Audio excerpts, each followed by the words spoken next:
মানুষ হিসেবে আমার ওনাকে ভালোই লেগেছে। আর উনি যদি ওনার অতীত জীবনটাকে কাটিয়ে আমার সাথে নতুন করে জীবন শুরু করতে চায় তাতে আমার কোনো আপত্তি নেই। ওনার অতীতের ছায়া যদি ওনার বর্তমান জীবনে না পড়ে আমার মনে হয় না কোনো অসুবিধা হবে বলে। আমি তো জানতাম, আমি আমার পুটিকে এমন ভাবে মানুষ করেছি ও ঠিক বুঝবে কোনটা ঠিক কোনটা ভুল, কে ওর জন্য ভালো। জীবনের আনুষঙ্গিক ছোটখাটো জিনিস ওর পথ চলা আটকাতে পারবে না।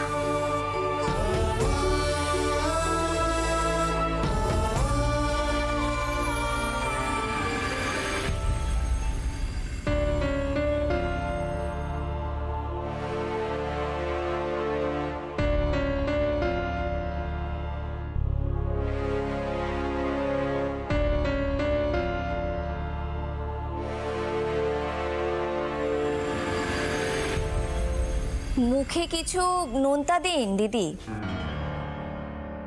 মিষ্টি মুখ করতে হবে তো এবার।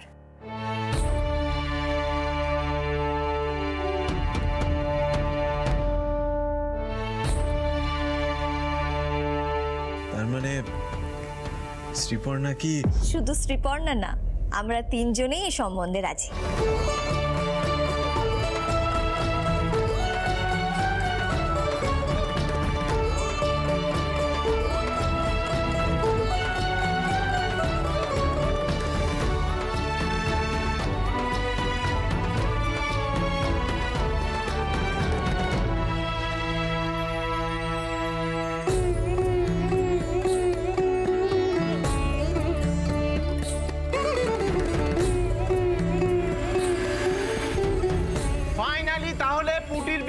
হচ্ছে এবার একদম ঠিক। এসো এসো, মিষ্টি মুখ করতে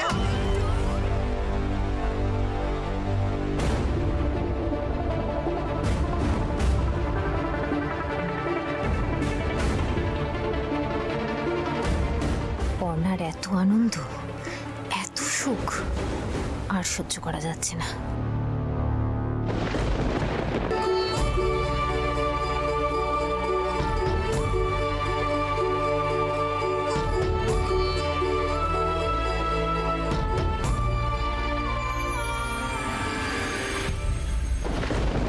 বারবার হেরে যাচ্ছি আর পর্ণা প্রতিবার জিতে যাচ্ছে। পর্ণা সব ফিরে পেয়ে গেল আর আমি ওই হিরে বিক্রিও করতে পারলাম না।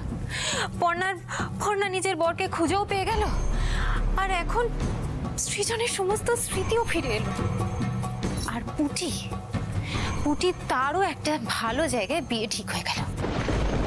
না, এই বিয়েটা আমি কিছুতেই হতে দেব না। পর্ণাকে আমি এত শান্তিতে কিছুতেই থাকতে দেব না।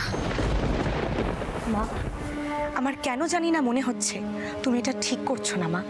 যেখানে সমস্তটা নর্মাল হচ্ছে সেখানে তোমার আগ বাড়িয়ে সব কি করার দরকার? এই শোন তুই আমার আগের বার প্ল্যানটা ভেস্তে দিয়েছিলি, না হলে আজকে সৃজনের এই দত্ত বাড়িতে দাঁড়িয়ে থাকার কথাই নয়। সে তুমি যাই বলো না কেন, কাউকে খুন করাটা কখনোই উচিত নয়। যেখানে অন্য এতগুলো উপায় আছে সেখানে। এই শোন, একদম জ্ঞানের বাণী আমাকে দিতে আসবি না তুহিনা। আসলে তুহিনা, তোর গায়ে তোর যে বাপ পালিয়ে গেছিল তার রক্ত বইছে। তুই আমার মেয়ে নোস, থাক।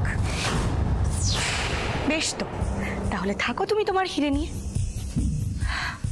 মা, রাগ না করে শান্ত হয়ে একবার মন দিয়ে ভাবো, তুমি এই হিরে আর কোথাও বিক্রিও করতে পারবে না, সেটা মেনে নিচ্ছ না কেন? আর এই কারণেই তুমি এই দত্ত বাড়িকে ভাঙতে চাইছো, তাই তো?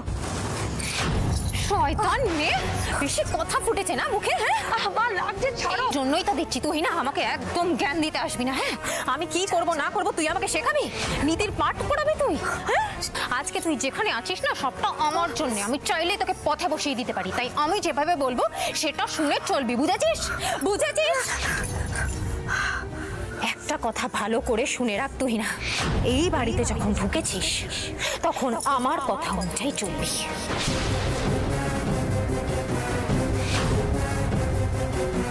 ঠিক আছে, তুমি যা বলবে আমি সেটাই করব, শুধু কাউকে মারতে বলো না।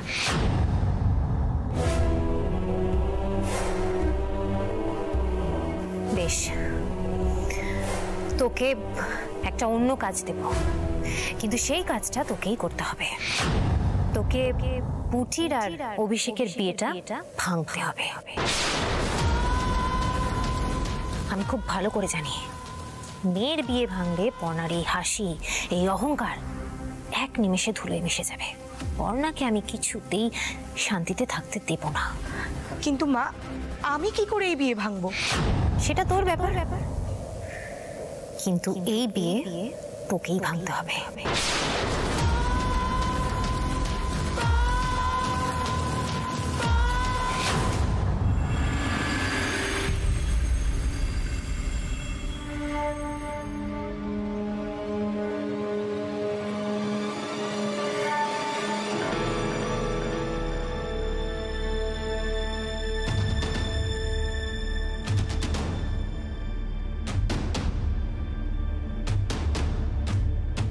ঠাকুরমশাই কি বুঝছেন? পুটির সাথে অভিষেকের শুভ যোগ আছে তো? শুভ মানে খুব শুভ, অতি উত্তম, আদর্শ যোগ, আদর্শ পাত্র পেয়েছেন আপনাদের মেয়ের জন্য। যাক, আপনি আমাদের নিশ্চিন্ত করলেন ঠাকুরমশাই। যদিও আমি জানতাম পর্ণার সিদ্ধান্ত ভুল হতে পারে না। আচ্ছা ঠাকুরমশাই, বলছি আপনি একটু ভালো করে দেখে নিন, আমার মেয়েটা যেন ভালো থাকে, ওদের চলার পথে যেন কোনো রকম কোনো সমস্যা না থাকে। এই হচ্ছে বাবা, বারবার এক প্রশ্ন করবে, কোনো চিন্তা নেই, জেনেও শান্তি পাবে না। বাবারা সবসময় একটু মেয়েদেরকে নিয়ে কনসার্ন হয়। রুচি, তুই একদমই কথাটা ঠিক বলেছিস। যা দেখলাম তাতে প্রথমে ছোটখাটো বাধা বিপত্তি থাকলেও থাকতে পারে, সে তো সব ক্ষেত্রেই হয়, কিন্তু তারপরের জীবনটা খুব সুখের হবে। তাই যেন হয় ঠাকুরমশাই। তাহলে সামনে এবার একটা ভালো তারিখ দেখুন, মানে ভালো দিন দেখে আমরা ওদের 4 হাত এক করে দিই। হ্যাঁ, দেখছি।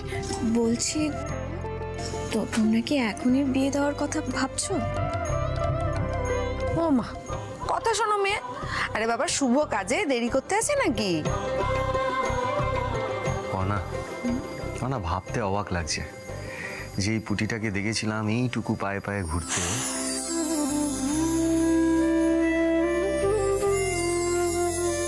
সে কত বড় হয়ে গেছে। তার বিয়ের ডেট নাকি আমরা এখানে দাঁড়িয়ে ফাইনাল করছি। কবে যে মেয়েটা এত বড় হয়ে গেল। এই সামনেই একটা তারিখ আছে, খুব ভালো। এমন দিন সহজে পাওয়া যায় না, কিন্তু 1 সপ্তাহের মধ্যেই পড়েছে দিনটা। না না, 1 সপ্তাহের মধ্যে কি করে সব হবে? আমার মনে হয় পরের ডেট দেখাই ভালো, তাই না? না, 1 সপ্তাহ খুবই অল্প সময়, এর মধ্যে সবটা জোগাড় যন্ত্র করা খুবই অসুবিধে। না ঠিক আছে, পরে আরো দিন আছে কিনা দেখছি। না, আশেপাশে আর ভালো দিন নেই, তবে দেরিতে হলেও থাকবে তো নিশ্চয়ই। আগের দিনটা ভালোই ছিল, তাই জন্যই বলছিলাম। ঠিক আছে ঠাকুরমশাই, আপনি বরং ওই ডেটটাতেই বিয়ে ফাইনাল করুন।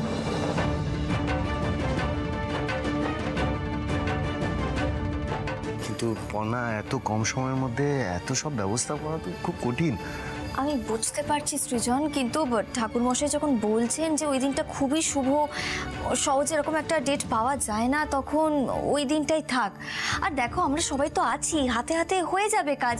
আর দত্তবাড়িতে তো সবসময় সব কাজ এরমভাবেই হয়েছে, ঠিক উতরে যাবে পুটির বিয়েটাও। আচ্ছা ঠিক আছে বাবা, পর্ণা যখন বলেছে তাই থাক। পুটি, এই কদিন কিন্তু নো কেস নো অফিস, ওকে? আমি বাড়িতে থেকে কি করব এতগুলো দিন, তার থেকে বরং শেষের 2 দিন আগে না হয় বাড়ি থেকে যাব। না পুটি, এরকম বললে আবার হয় নাকি? আরে বাবা, বিয়ের আগে কটা দিন তো একটু বাড়িতেই থাকতো, বিয়ে করে একদম শ্বশুর বাড়ি যা, তারপরে কাজে জয়েন করিস। আমি বরং খবরটা একবার অভিষেককে জানিয়ে দিই, হ্যাঁ, ফোন করে জানিয়ে দাও।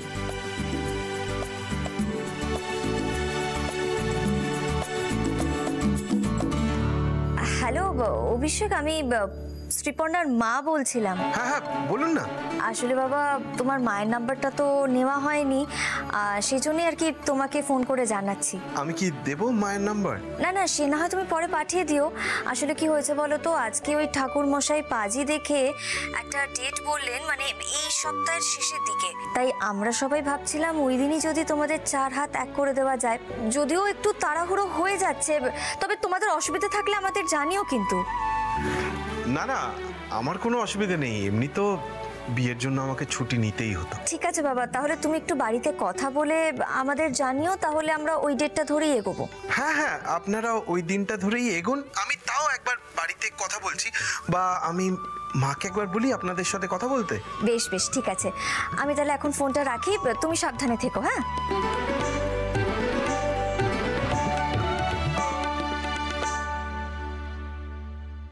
ওমা, কি বললেন? ওই দেখো, মেয়ের ইন্টারেস্ট দেখেছো? আরে বাবা, অভিষেক তো বলছে ওর বা ওর বাড়ির লোকের কোনো রকম সমস্যা থাকবে না। যাকে ঠাকুরমশাই, আপনি একটা ফর্দ করে ফেলুন, কি কি লাগবে লিখে ফেলুন বড়। হ্যাঁ হ্যাঁ হ্যাঁ, এই যে হ্যাঁ হ্যাঁ, আর আমিও এই মানিকদাকে নিয়ে বেরোই, কারণ এই কেটারিং, তারপর প্যান্ডেল, এই সব কিছুর ব্যবস্থা করতে হবে তো। হ্যাঁ, বেরিয়ে পর, হাতে তো 7 দিনের সময় নেই। কোমর বেঁধে মাঠে নামতে হবে। আরে আমার একমাত্র নাতনির বিয়ে বলে কথা। ঠিক আছে, তাহলে তুমি ফর্দটা দেখে নিও। নিশ্চিন্তে যাও, আমরা আছি। হ্যাঁ দেখুন তো তাহলে। নিলয়, ব্যস্ত নাকি? না না স্যার, এদিকে এসো তো একবার।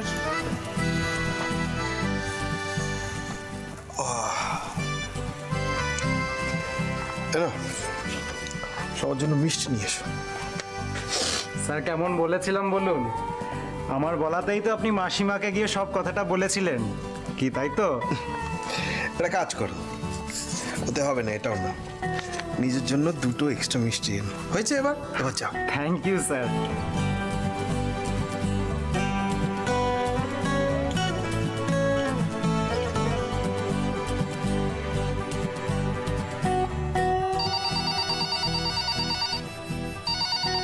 এবার একটা হ্যাপি গো লাকি মোমেন্টে ফোন এলেও ভালো লাগে। Hello, inspector Abhishek Roy speaking. Abhishek Roy, আপনি ভুল দিকে পা বাড়াচ্ছেন। কে বলছেন? আর ভুল দিকে পা বাড়াচ্ছি মানে? দত্ত বাড়ির মেয়েকে ভুলেও বিয়ে করবেন না।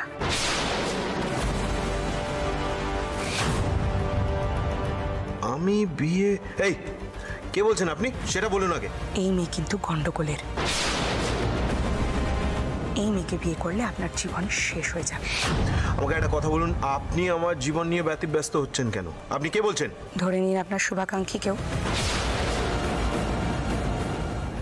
সেই জন্য আপনাকে আগে থেকে সাবধান করে দিচ্ছি। এই মেয়ের কিন্তু অনেক সমস্যা রয়েছে, দুরারোগ্য ব্যাধি আছে। দত্ত বাড়ির লোক এই বিষয়টা সবার কাছ থেকে লুকিয়ে রাখে।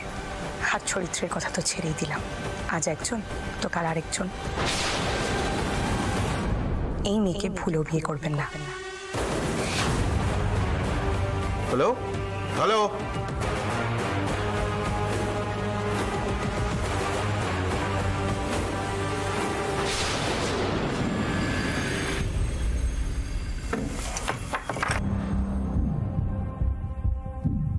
মা, তোমার কাজ ডান। কাজ? কোন কাজ? কেন? তুমি তো আমায় একটাই কাজ দিয়েছিলে, দিদির বিয়ে ভাঙার। বাহ, ওয়েল ডান। তাহলে এবার দেখা যাক কি হয়।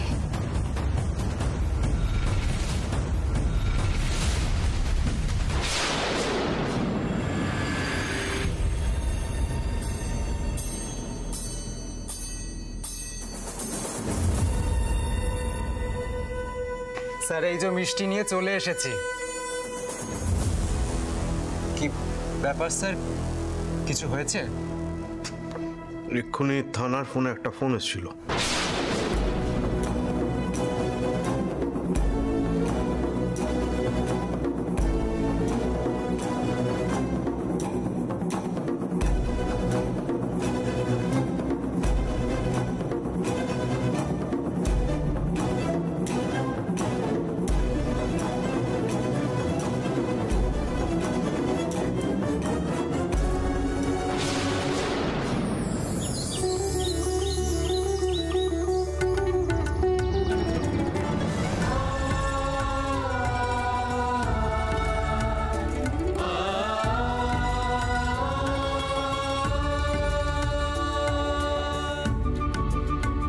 কতদিন পর শাড়ির কথা শাড়ি দেখছি বল। হ্যাঁ, এই পুটির বিয়ে উপলক্ষে কতদিন পর শাড়িগুলো বের হলো বলতো?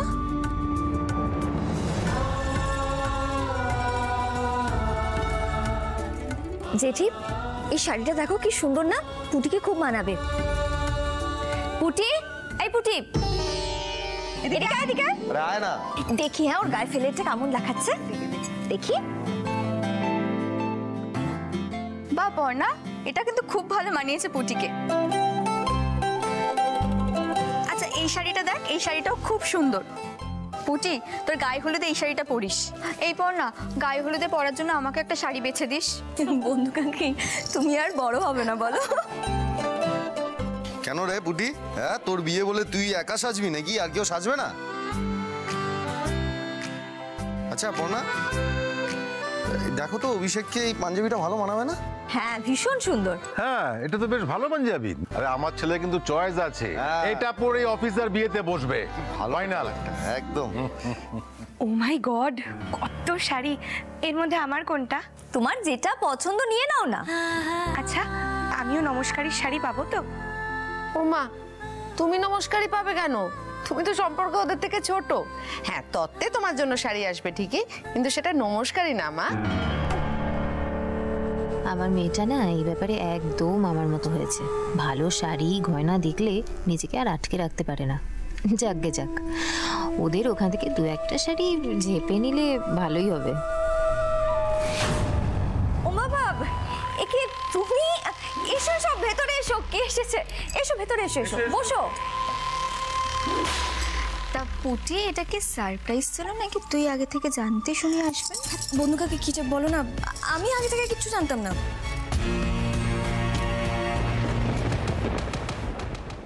আপনাদের সবাইকে আমার একটা কথা বলার আছে। কি কথা বলো না? আমার পক্ষে এই বিয়েটা করা সম্ভব নয়।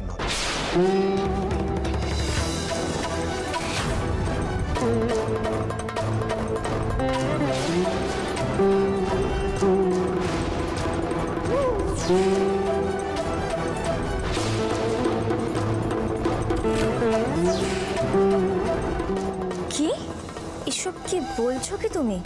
তোমারই তো পুটিকে পছন্দ হয়েছিল, তাই তোমরাই সম্বন্ধ নিয়ে এলে। এখন এসব কথা কেন বলছো? আমি তো কিছুই বুঝতে পারছি না। এক মিনিট। কি ব্যাপার অভিষেক, কিছু হয়েছে? না মানে তোমাদের ঠিকুজি কুষ্টি তো মিলেই গিয়েছিল, ঠাকুর মশাই দেখেছিলেন। ঠিকুজি কুষ্টি উনি মিলিয়ে দেখেছেন ঠিকই, কিন্তু শ্রীপর্ণার চরিত্রে দোষ আছে।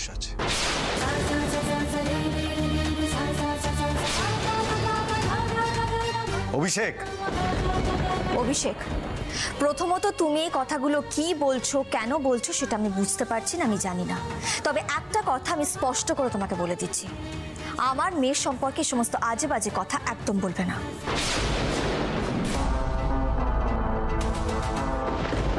আপনার আমাকে বিয়ে করার ইচ্ছে হয়েছিল, কিন্তু নিশ্চয়ই সেই ইচ্ছেটা এখন মিটে গেছে, আর সেই কারণে এখন এখানে এসে আপনি আমার নামে উল্টোপাল্টা কথা বলছেন।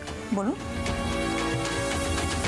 দাঁড়া পুটি, তুই কোনো কথা বলবি না। এখানে আমরা আছি তো নাকি? যা বলার আমরা বলবো। দেখো অভিষেক, আমি তোমার গুরুজন হিসেবে বলছি, আমরা আমাদের মেয়েকে চিনি, জানি। ওর সম্পর্কে কোনো খারাপ কথা শুনতে আমরা রাজি নই।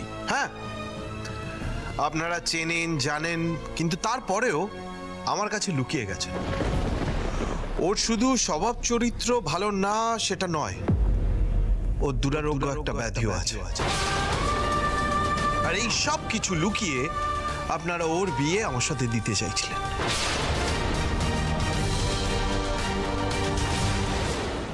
দুরারোগ্য ব্যাধি আমার, অথচ আমি জানি না। অভিষেক, অনেকক্ষণ ধরে অনেক কথা বলে যাচ্ছ তুমি। আমার মেয়ের সঙ্গে যদি বিয়ে করার ইচ্ছে না হয় সেটা সোজা সাপটা বলে দাও। পুটির সম্পর্কে এতগুলো উল্টাপাল্টা কথা বলো না প্লিজ। একদমই তাই। আর শোনো অভিষেক, তুমি এখনো আমাদের পরিবারের সবাইকে ঠিক মতন চেনো না, সেই জন্য এখানে দাঁড়িয়ে দাঁড়িয়ে এতগুলো কথা বলতে পারলে। যজ্ঞ দাদার কৃপায় আমার মেয়ে একদম ফিট।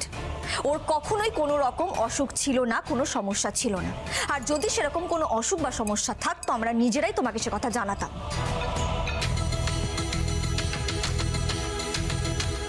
দেখো অভিষেক, আমার কিন্তু মনে হচ্ছে তোমার কোথাও একটা ভুল হচ্ছে, মানে তোমাকে কেউ একটা ভুল বুঝিয়েছে। কার থেকে শুনেছো তুমি এই কথাগুলো? কে তোমাকে বলেছে এই কথাগুলো? তুমি প্লিজ তাকে ডাকো, আমার সামনে এমনি দাঁড় করাও।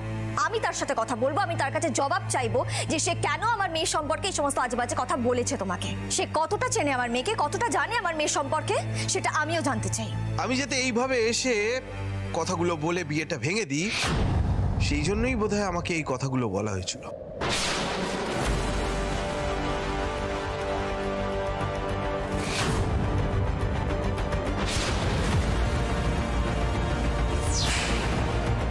আর যিনি এই কথাগুলো বলেছিলেন তিনি আবার পুরো লাইভের মতো ব্যাপারটাকে দেখতে এখানে উপস্থিত।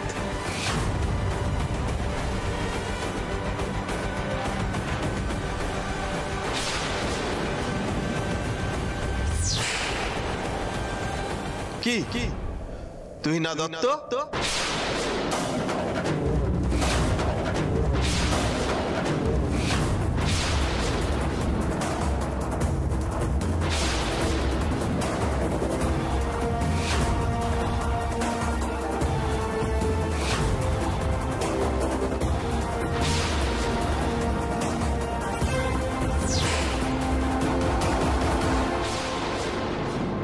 আপনি তো কালকে ফোন করে এই বিয়েটা ভাঙতে চেয়েছিলেন, তাই না? তুই না, তুমি করেছো এই কাজটা? ওকে ফোন করে তুমি এই কথাগুলো বলেছো? এই মেয়ে নিজেও মরবে, আমাকেও মারবে।